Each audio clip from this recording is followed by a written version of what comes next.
Welcome to Joshua's Learning Hub.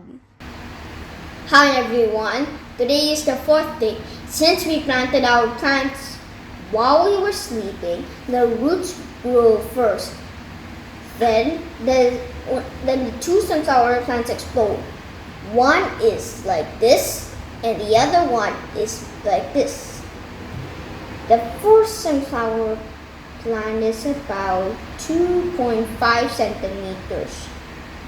The longer version is 2 centimeters and 5 millimeters.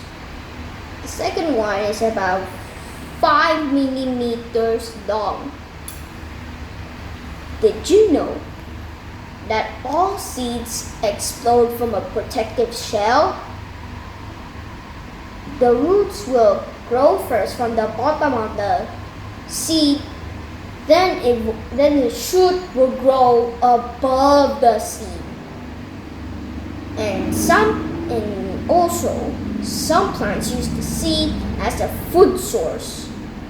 The more the plants use the food source, the more the seed will shrink and eventually vanish.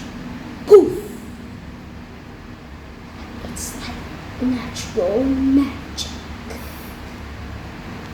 If you enjoyed this video, please hit the thumbs up. And don't forget to hit the subscribe button and hit the bell for notification. And let me know in the comment section below. See you again next time. Bye!